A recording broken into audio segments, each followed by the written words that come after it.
Welcome, brave souls, to the chilling depths of horror in detail, the realm where the shadows whisper ancient secrets and nightmares come to life. I am your guide through the darkness, and on this channel, we delve into the spine-chilling world of Valentines Day horror stories. First story: The Perfect Valentine's Day.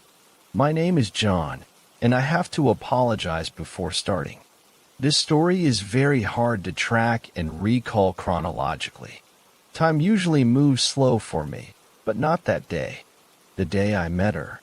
February 6th, 2014, this was the day I went on a trip to the EMP in Seattle. Accompanying me, I had around 15 classmates. Only a handful were male, as was I.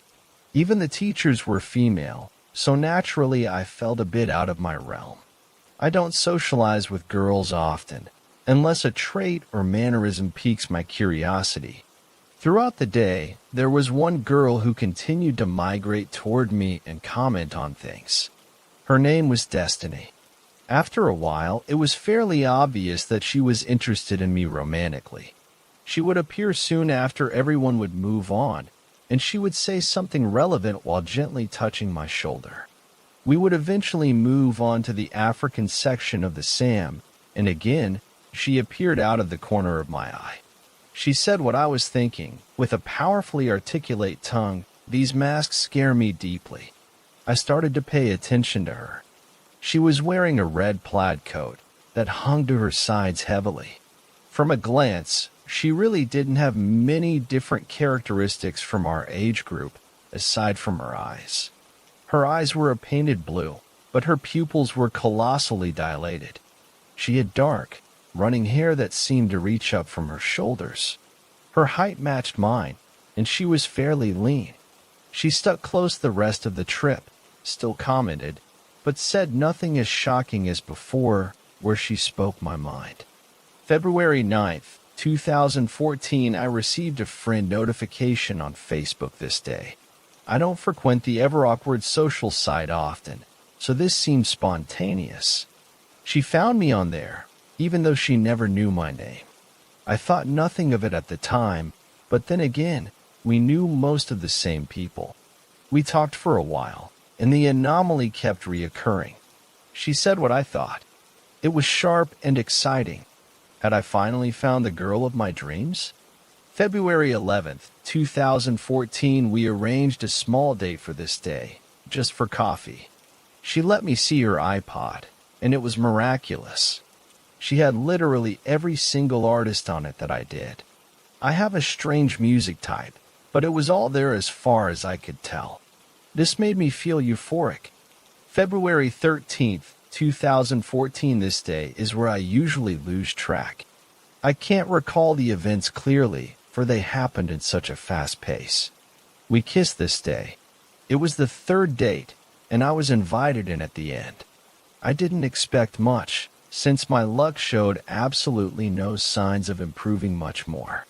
Her apartment was down the street from mine.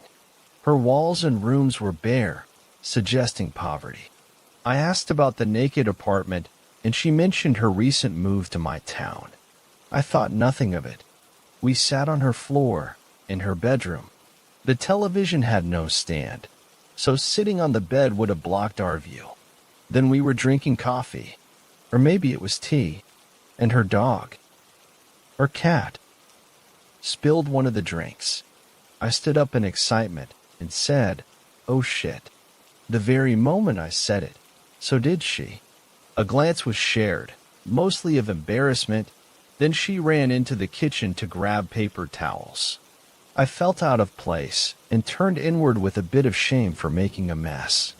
She started to hum a tune my grandmother used to hum when she cleans.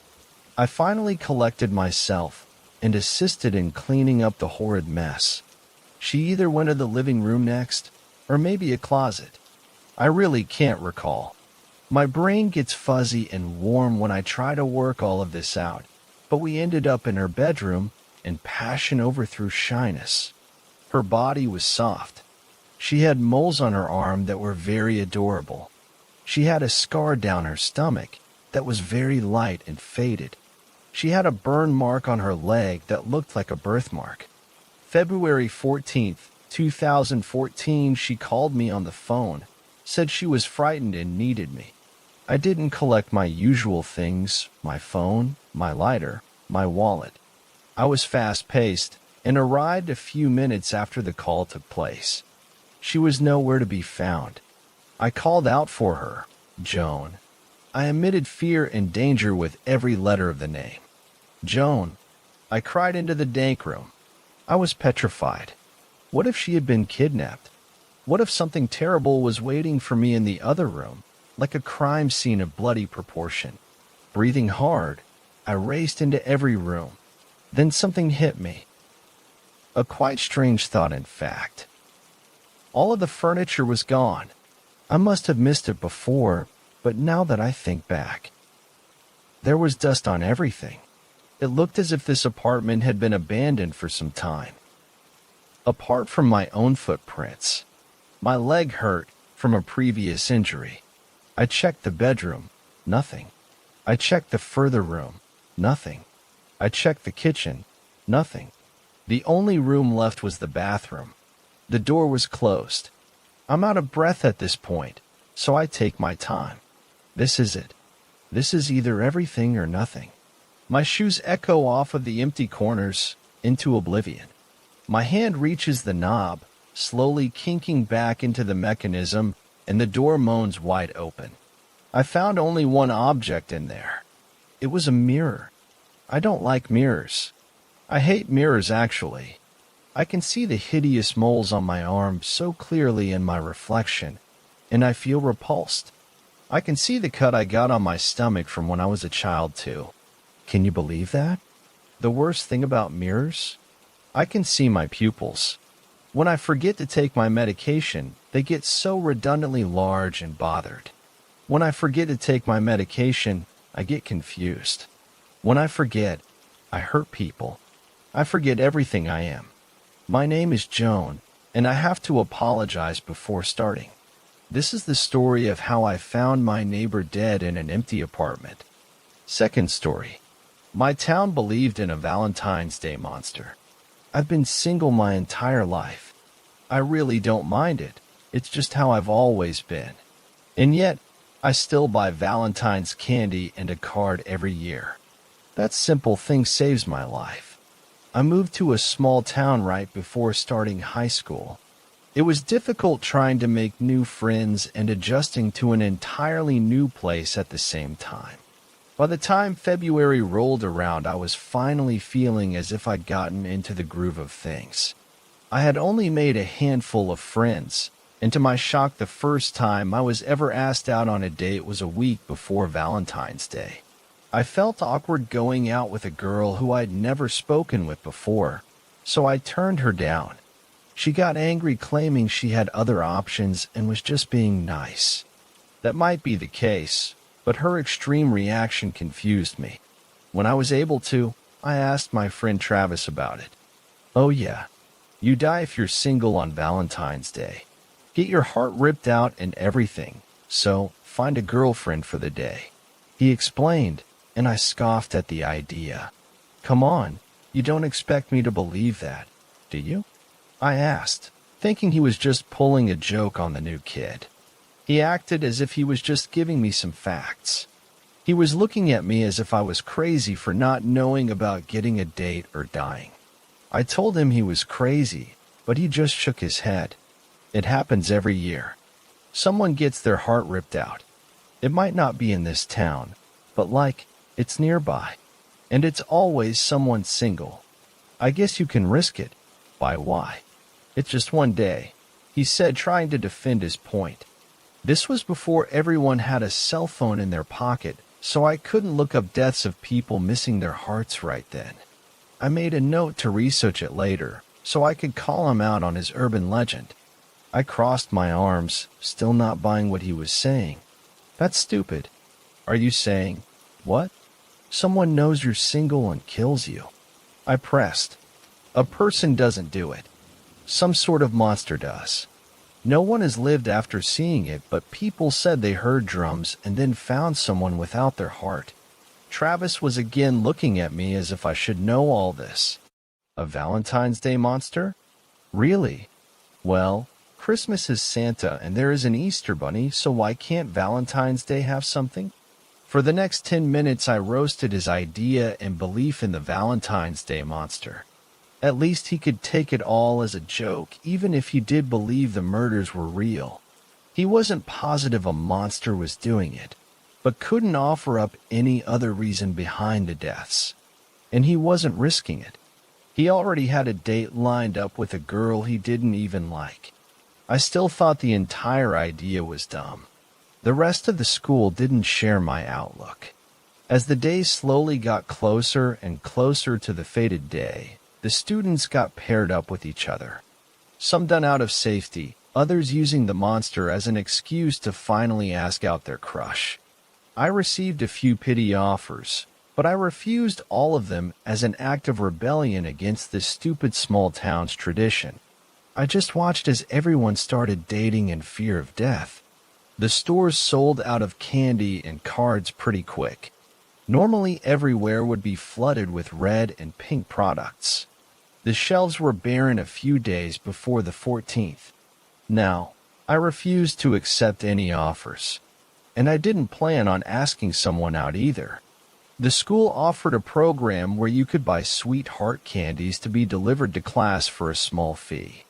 I didn't mind getting my new friends one each, all while making up silly names to put on the card of who they would receive it from. It was the only thing related to the whole day I gave into, aside from buying a box of chocolates for myself.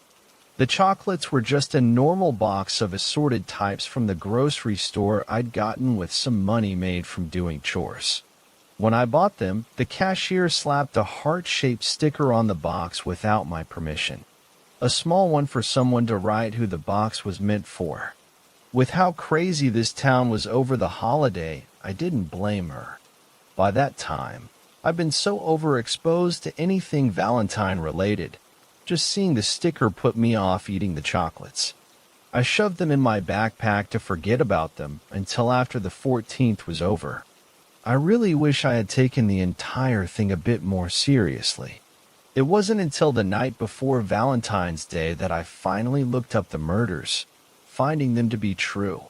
Dread started to form in my stomach as I scrolled through the library computer after school while waiting for my father to pick me up. I didn't find all the mysterious deaths, but enough to make me worried. 3 people were found with their hearts missing.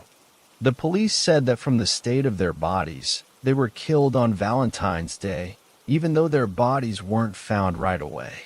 An entire town was warning me about this, and yet I still sat in shock after finding out it was true. My father finally got me from school, but told me I needed to walk home the next day. I sat in the car, silently debating on what to do. He just chalked up my distressed state as normal teenage behavior. I didn't sleep that night. I tried thinking of names of students that might not have a date all while knowing it was useless. When the clock turned midnight and it was official the 14th, I nearly had a panic attack convinced the monster would swoop in to take my heart. The only way I got through that night without a mental breakdown was to shift my train of thought back to what it was before looking up the murders. A Valentine's Day monster was stupid. It wasn't real. Some heartless store manager saw the murders and made up the story to sell more products through fear. That was it. It had to be it. I remained awake all night. In the morning, my mother noticed how I looked and offered to let me stay home. I refused, secretly hoping I could find a date if I went to school.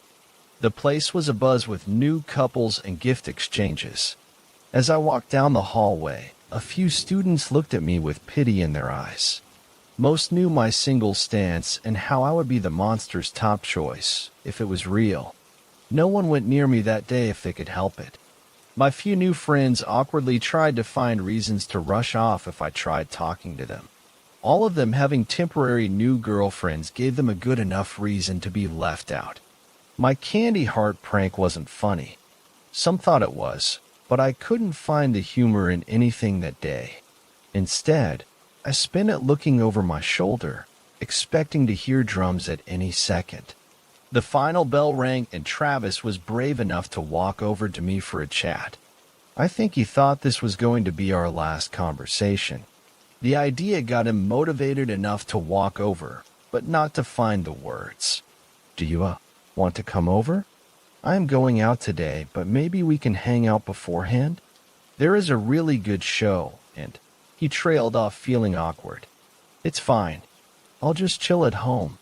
My parents are going out and won't be home until after dinner, so I have the entire place to myself. That never happens. They finally think I'm old enough to be trusted to be left alone. I explained, determined to still not believe in this nonsense even though I was terrified. Travis nodded, looking pale. He wasn't brave enough to press me on hanging out. After all, he was certain I was going to die that night. He didn't want to be around to see it. I'll talk to you tomorrow, I said, and gave him a shaky wave. He gave one back and started to hurry over to his new girlfriend. When you're a teenager, everything is a big deal. As I walked away from school towards home, I felt like I was walking towards my own death. The sky was overcast. It made me feel even more gloomy. I kept mocking myself for my mood as I walked along the neighborhoods that had become familiar to me over the past few months. Finding a small rock, I started to kick it as I walked, trying to take my mind off the fear in my chest. A car started to drive along behind me with such loud music I could hear it thumping through the air. I watched it cruise by, a bit annoyed over the sound. If you're going to blast music, at least play something good and not something that just thudded. As the car kept going down the street, the music went with it, but a hint of the thudding remained. I stopped, confused on why I could still hear the sound if the car was so far. When it finally turned out of sight, I realized the car wasn't the source of all of the noise. My heart started to beat so fast and hard it matched the thudding rhythm that I could swear was getting closer and closer. I didn't look behind me or even get angry at myself for getting scared. I just ran down the street. I should have run up to one of the houses asking for help. I was so frightened nothing rational came to mind. I ran like crazy all while that beating followed. I wish this was a prank but didn't stop running to find out. My mind was unable to work as my lungs burned from the mad dash. For a moment, I thought I was losing whatever was chasing me. I stumbled, nearly falling over a crooked sidewalk square in front of my house. I couldn't tell how close the thumping sound was over my own heart.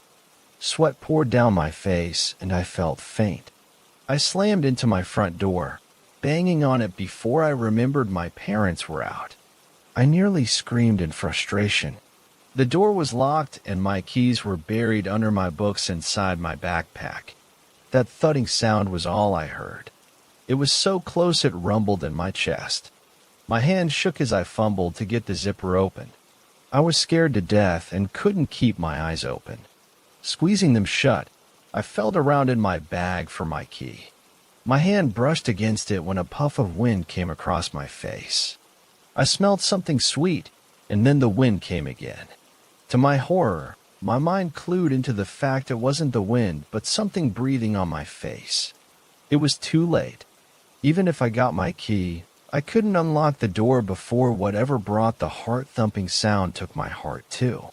I refused to open my eyes to see the monster I now knew to be real. I love the sound of your heart. It's a shame it's alone. Let me add it to the others. The voice that spoke wasn't some prank. It was twisted and beyond anything a human could make. My mind was racing. I felt a sharp tip of a claw poke my chest, leaving a small cut through my shirt. A cruel laugh came as I whimpered in fear. With my hand still in my backpack, I felt something that was not my books or my house key. A crazy idea came to mind. It was either that or death, so I grabbed a hold of the only thing I could think of. Yanking the box of chocolates from my bag, I held it out to the monster I still refused to see. My voice strained and shaking, I asked it a question I prayed would save my life. Will you be my Valentine this year? My heart nearly beat out of my chest. Opening my eyes a crack, I could see the box in my hand, but not the creature that brought along countless heartbeats that mixed in with my own. I should have died. Instead of clawing out my heart, the twisted hand with razor-sharp nails reached out and took the box. I forced my eyes shut, my entire body shaking. Something brushed my face, causing me to tense up so much it hurt. That clawed finger brushed some hair from my face with another cruel laugh. What a cute child you are. I'll accept this gift this year, but someday I'll be back to claim your heart. I bit down on my tongue, trying not to scream at that horrible voice. With one final laugh that rattled my bones, the thudding stopped. It took me forever before I gathered up the courage to open my eyes. Nothing was on the front step. I was alone. If it wasn't for the rip in my shirt, I would have thought the whole thing came about due to stress and lack of sleep. I didn't tell anyone what happened. I mean, who would believe me? I went to school for the first half of the day on the 15th. I had barely slept for 2 days and needed to take the rest of the day off. But I didn't want my friends to think I died. All of them looked shocked I'd lived. I just said I got lucky. The school moved on. The short-lived relationships caused by that day fizzed out. As time crept along, I started to dread knowing Valentine's Day was coming yet again. I bought more candy, roses, and a card, expecting a visit from a monster. I should have just gone along and dated someone, but somehow the idea of it was more stressful than dealing with a monster. I anticipated and feared Valentine's Day, only to have nothing happen. Nothing happens besides the fact that the gifts I addressed to the creature go missing overnight. As the years carried on, I kept buying different gifts with the same result. As I've gotten older, I've heard those terrible heartbeats faintly on Valentine's Day.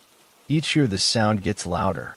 I think this year is finally going to be when that monster shows itself. Again, just asking someone out may save my life.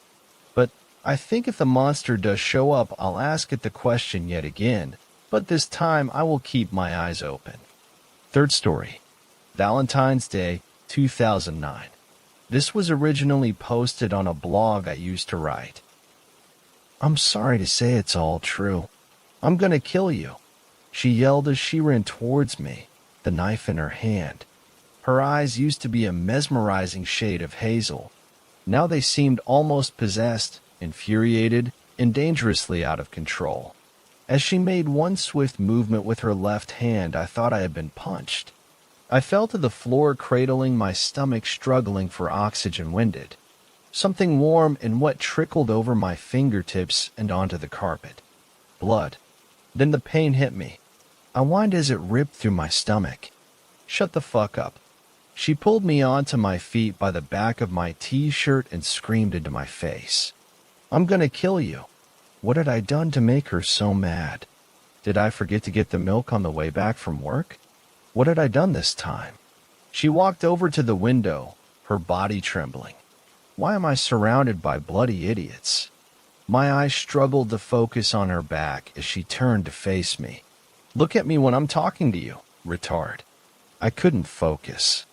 She came at me again, eyes wide open, teeth clenched together. The vein rose in her temple as she stared into my eyes. I grabbed the nearest thing to me, a baseball bat. As she moved to hurt me again, I swung the bat. It connected with the inside of her wrist, sending the knife flying out of her hand and crashing onto the table. She let out a low whine, cradled her wrist, and stared at me with her war face. Her body straightened up slowly as she turned to face me dead on. A smile crept through her face. Her eyes smiled with it. She rubbed her wrist again and began to walk towards me, slow and full of confidence. I backed up until I tripped onto the bed. A twinge of pain was met by my hands hastily attempting to subdue it. My retreat was followed by her slow, fluid movement towards me, her face softening as the puppy dog eyes made it to her face again. Ah, what's up, baby K-Bear? There's nothing to be afraid of. It's just me. You know what's so great about fighting? She smiled again, that beautiful smile. We get to make up. I am bleeding. It's just a scratch, babe. She sat down beside me and ran her fingers over my hips. Normally this works really well. She winked at me this time. I see, can't. I think I need to go to a hospital.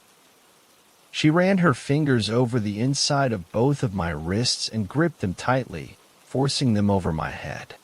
I let out a low moan, the skin around my wound stretched, inducing more pain. You like it rough, do you? She mocked. A malicious expression infected her familiar eyes, ridding them of any ounce of compassion that she had left. Please don't. But my plea was no use. That just fueled her motive. Her face hardened.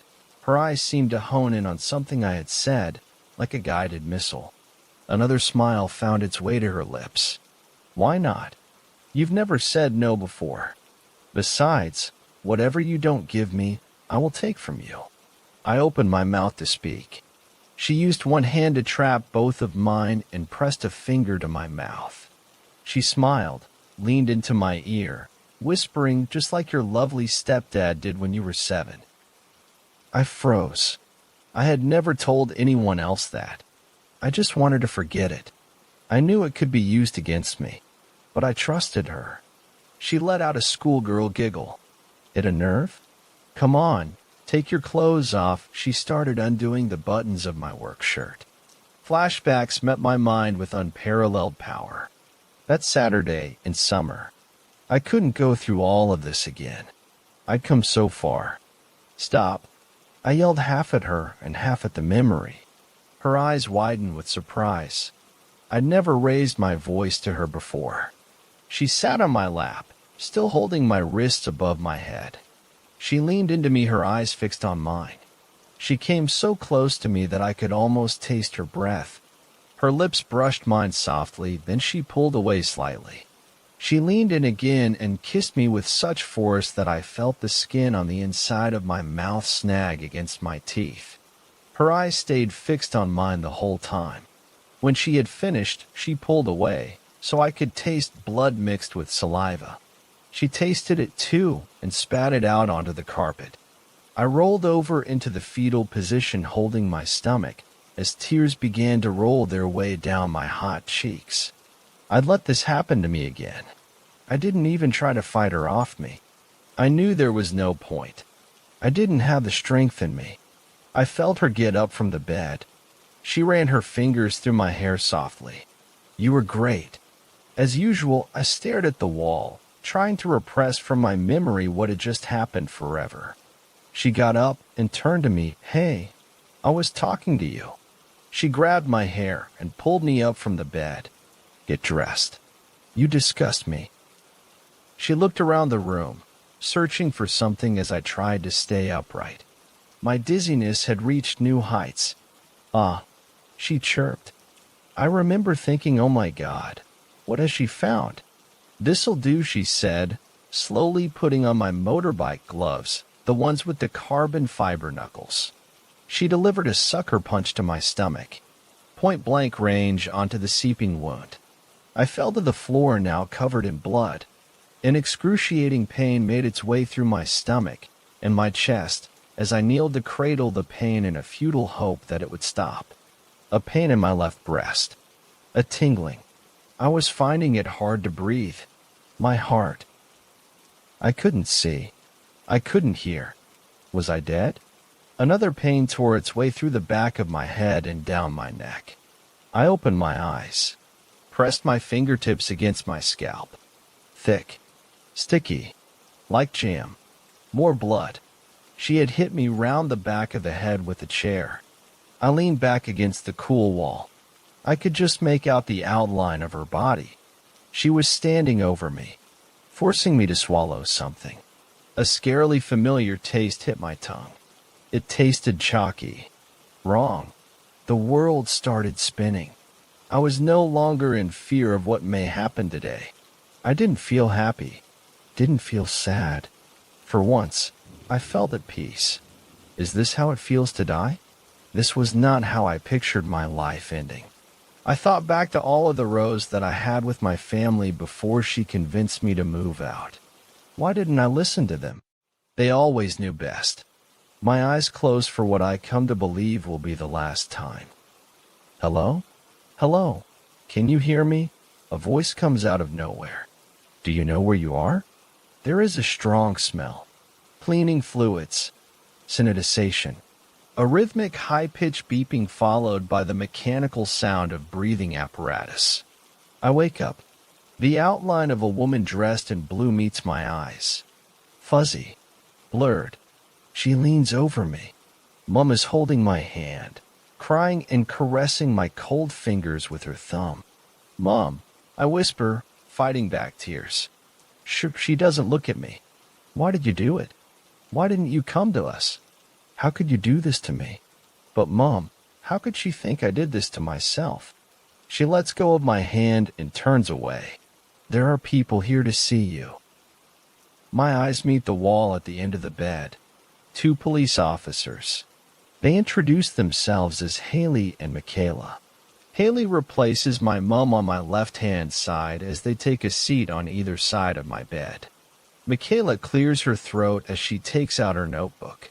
After asking routine questions, they ask my mom to wait outside. I protest, but Mom insists on getting a coffee and leaves the room. She doesn't even like coffee. Not from hospital vending machines anyway. Michaela is the first to break the silence. Firstly, I need to tell you that you are being placed under arrest on suspicion of actual bodily harm. You do not have to say anything, but it may harm your defense if you do not mention, when questioned, something which you would later rely on in court. Anything you do say may be given in evidence. Do you understand? I nod. What are they arresting me for? I know I hit her with a baseball bat, but that was self-defense. I want to begin by asking you what you remember of February 15th of this year. My eyes are still fixed on the door my mom left open. I'm confused. What's the date today? I ask no one in particular. It's Maundy Thursday, Michaela says, looking at the crucifix on the table by my hospital bed. Maundy Thursday?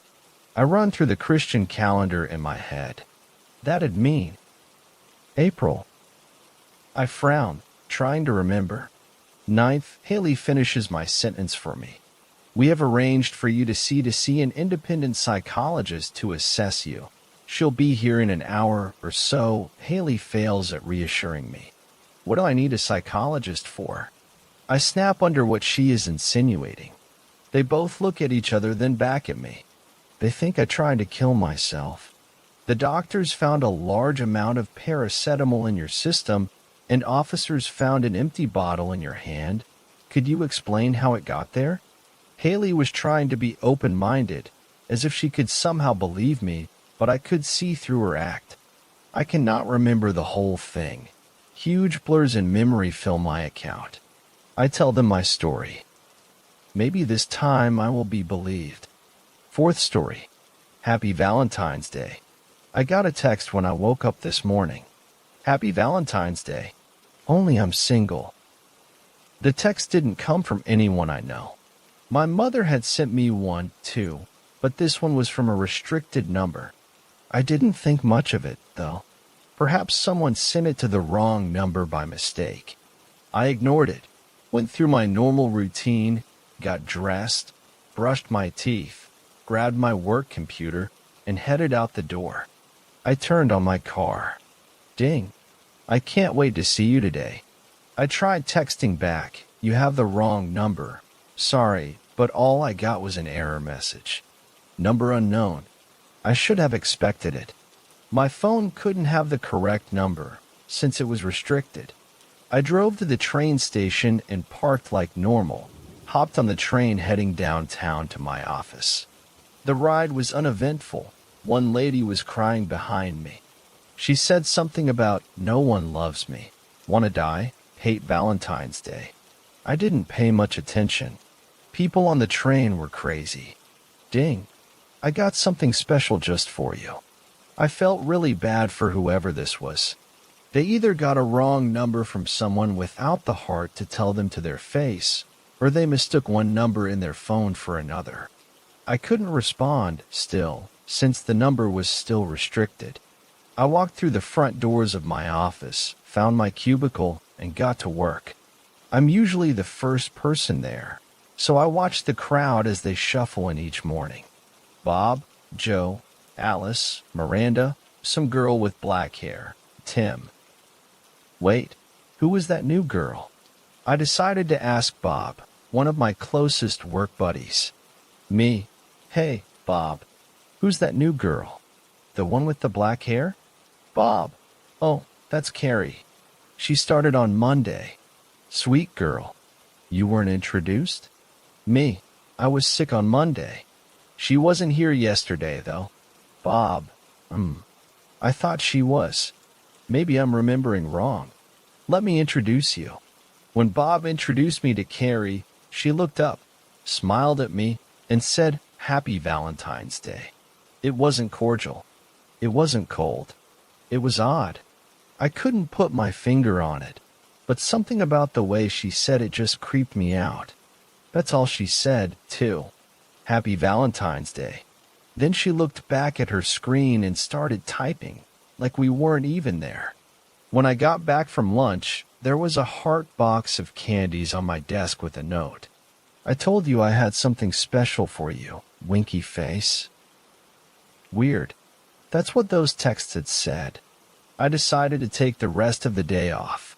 When I got home, there they were, on the counter. I could have sworn I'd thrown them away on my way out of the office. I quickly took them down to the dumpster and disposed of them. Ding. Did you get my present? Sad face. I ran inside, checked all over my house, and locked the door and all the windows shut tight. I called my mother to let her know what was going on. Mom, all the doors and windows are locked? Me. Yes. Mom, okay. Take a bath and try to relax. I'm calling the cops now. Keep your phone with you. I took her advice. Mom always knew what was best. The bath did help me relax until... Ding. Every muscle in my body tensed.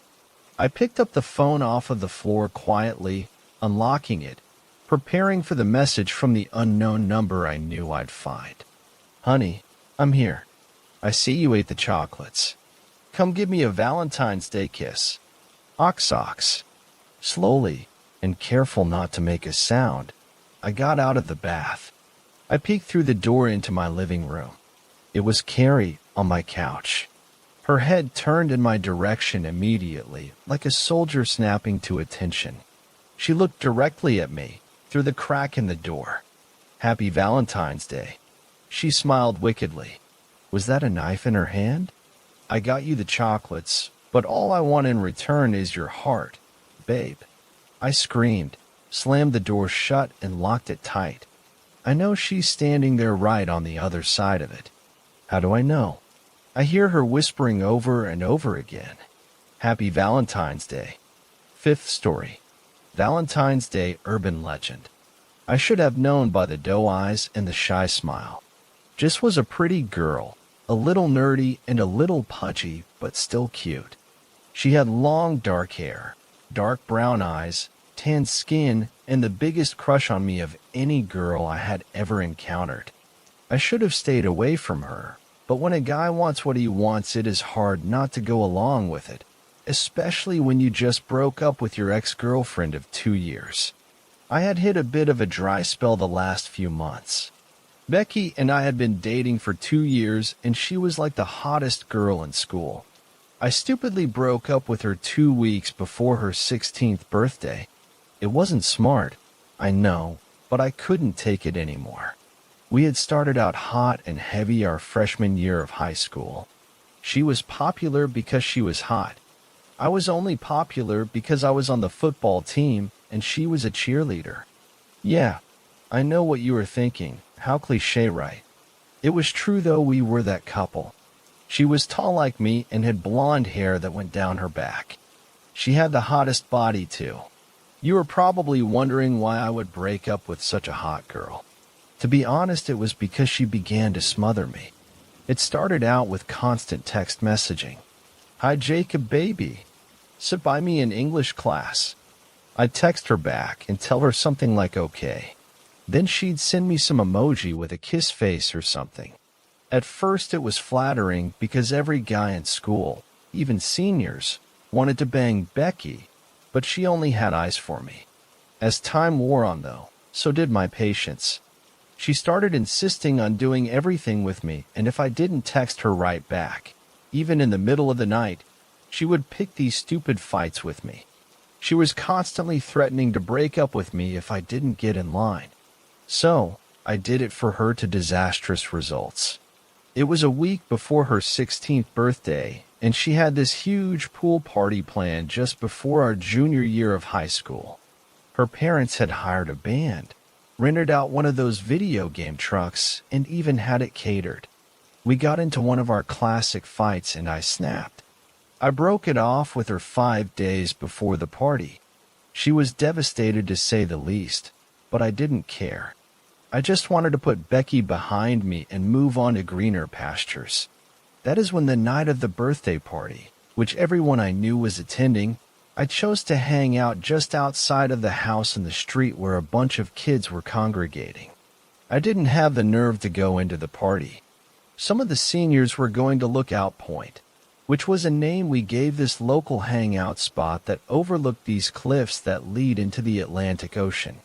Our town had nothing going for it really except tourism in our small Maine town. So that is when I started to notice how other girls looked at me. Other girls being Jess Maccabee.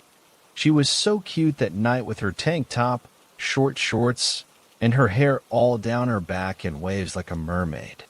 I thought she was so cute the way she looked at me with her big almond-shaped eyes and her heart-shaped face. We were sitting in this area with a bunch of pine trees and lit a fire out of some old tree branches, creating our own sort of campsite. As we sat around that night drinking beers and I was flirting up a storm with Jess, they started telling scary stories and old urban legends. One being the Valentine's Day urban legend. Then the oldest of our group started asking us if we had heard it. We shook our heads in unison, and I smirked because I knew Dan and his crazy stories. He was the guy that you knew was going to grow up selling tinfoil hats to talk to aliens. He had a conspiracy story for everything. It was funny to listen to all his suspicions about the government and how aliens lived underground. This would be no different. Well, there was this girl who had been jilted by her lover, so she went to this gypsy witch to get a love spell. The spell was 3 nights before a full moon. You had to get a red stick candle for love and write the name of the person you loved. You had to melt the candle down till it was pliable, and then you had to form it into a doll of the person, adding hair, fingernails, bodily fluids, whatever you had of that person. Rumor has it she only had a black candle. So, she did what she could, writing the name of the guy she loved and it turning him into a little doll. In the original spell, you had to bury it for 3 days, then on the 3rd day, dig it up and leave it out under the full moon.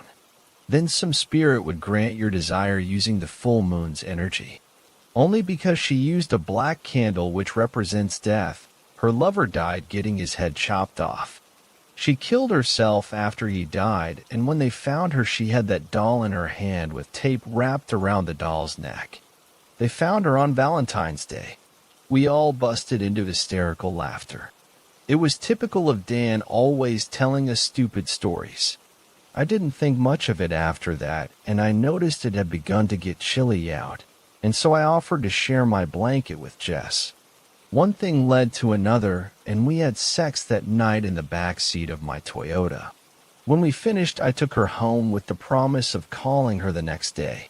A promise I had not intended to keep, but when I woke up the next day to go to my job at Lowe's, I found her jacket in the back seat. I should have given it to someone the next day to give to her, but me being a stupid asshole I am, I texted her. I think I said something like, "Hey beautiful, I have your jacket. Maybe I can bring it by later." I got a quick text back from her. "Oh, thanks so much. I want you to know how much last night meant to me. I have liked you for a while and it was magical." I cringed and sent her a text back, glad to be of service. It was lame, but it was the best I could come up with given the circumstances. I promised to drop off her jacket after I got off work that evening. So as the day wore on, I got a series of texts from everyone I knew telling me about how great Becky's party was the night before. I could have kicked myself because it looked like it was a kick-ass party.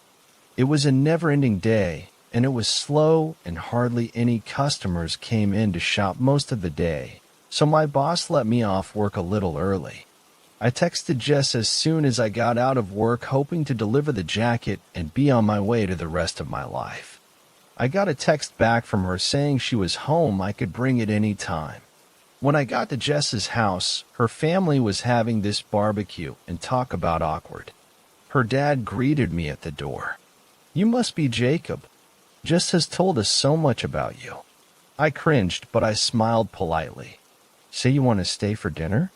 I didn't, but I was hungry, and barbecue was enticing, I have to say. The smell of the burgers and charcoal were haunting my taste buds even from the street when I had gotten out of my car. When I walked into the house, I was greeted by an older version of Jess. She looked exactly like her mom. Her mom looked young, 42 maybe at the most. She was smoking hot too. I couldn't help staring at her breasts as he shook my hand. "Jess has told us so much about you and how you met. Come and Jacob, take a seat at the patio table. We are just getting ready for dinner. I hope you like hot dogs and burgers." "Oh my God, Mom," said Jess, rolling her eyes at her mom and looking at me. She was still cute, I had to admit it. Even cuter when she got embarrassed. Maybe I could keep this up for one more day. I ate with her family that night, and then I found myself asking her if she wanted to go somewhere and talk, which was guy code for sex. She willingly went, and we drove back to Lookout Point and did the deed again in the back seat of my car. Tacky, I know, but where else were we supposed to go? I decided I kind of liked Jess, but I wasn't sure I wanted to keep going at this pace. I felt like I was using her a bit, and it made me feel shitty about myself. I decided that for now I would just see how it would go. It went all right, following me with her doe eyes right into my first day of algebra class. It was awkward to say the least because it had been 3 weeks since we had started sleeping together and none of my close friends knew, which meant Becky didn't know either. I kind of wanted to keep it that way for now. That first day of class, Becky came over to me and sat down next to me with this sexy grin. I had forgotten how hot she was, and I quickly found myself forgetting about Jess. I forgot she was sitting in the back of the class watching everything Becky and I were doing and saying. I was such a dumbass. If I could take it back now, I would. But I can't, so there it is. You live, you learn, as they say.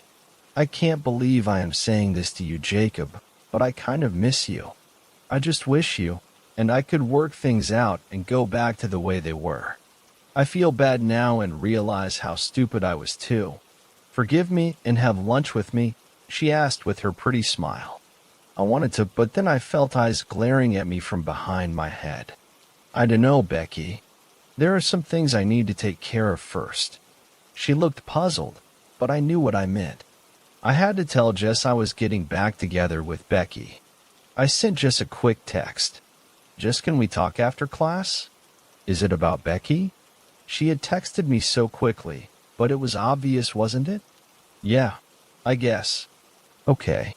So, after class I met her by the locker room, and when I looked at her eyes I knew then I was in deep shit. She was so damn cute. Becky wants to get back together. Well, how does it make you feel? I don't know. Jess, I like you too. I meant every word. She kissed me, and that was that. I forgot Becky and I began a relationship with Jess. Nothing is that simple, though. I didn't tell anyone I was dating Jess. I hid it from everyone, and it wasn't that there was anything I was ashamed of. I guess I just felt protective of her. If that meant I liked her, then I guess I did. I was so confused.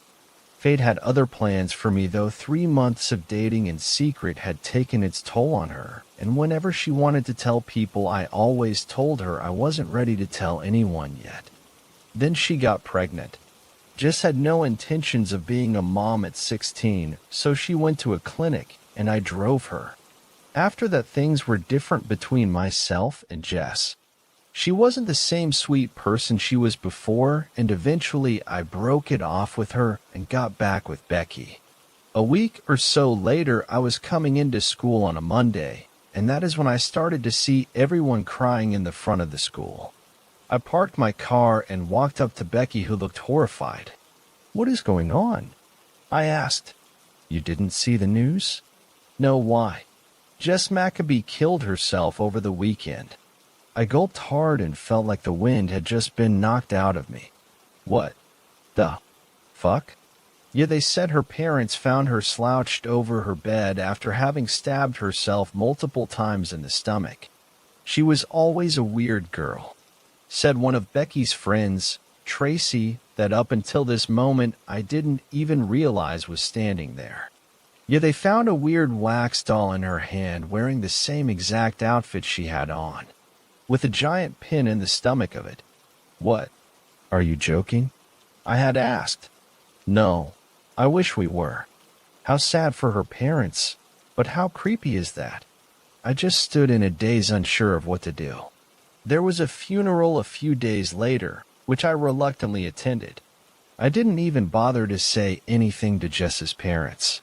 I just went to my car alone and silently wept. I kept feeling like maybe it was my fault for breaking up with her. If I could have brought her back, I would have, but alas, that wasn't possible. That was only the beginning of this weird nightmare. About a month later or so, I was running late for football practice when I remembered I forgot my spikes in my locker.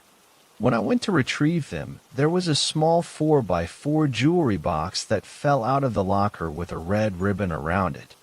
I thought maybe it was a gift from Becky, so I opened it. I smiled as I took the ribbon off. Typical Becky, giving me surprise gifts in my locker. She was the queen of gifts. She was always dropping candy or little lunch bags in there because she knew my combination. When I opened the box, I knew Becky was not the giver of this gift. It was a box with a bloody liver or something in it and a weird piece of red wax melted on it. I assumed it was chicken liver or something, but what I read gave me chills. "Be my bloody Valentine." I dropped the box to the floor, and then I noticed something else. It was a tiny piece of paper. When I opened it up, it was a line of prose, as though someone was trying to get my attention. "Valentine's Day is exactly 5 months away. Don't be a square and promise you will be there in the back of your car." It was how it began. Why couldn't you just be a man? Now she is dead, and you wish it was all in your head. Go to the spot where you were a lot. You will find another gift there from me to you. Why do you look so blue? Turn that frown upside down. Jess is there now, hoping you will not disappoint her. I dropped my football spikes and ran to the back seat of my car. The back of my car had another box in it. This time it was bigger than the small one. I wondered if I should go to the cops, but my curiosity was stronger, and I opened the back seat of my car. The box had a red ribbon tied around it as well. I took a deep breath and opened the box. Thanks a lot for watching the video till the end. Subscribe to our channel, Horror in Detail. Drop your opinions/suggestions in the comments section, and like the video as it helps with the YouTube algorithm.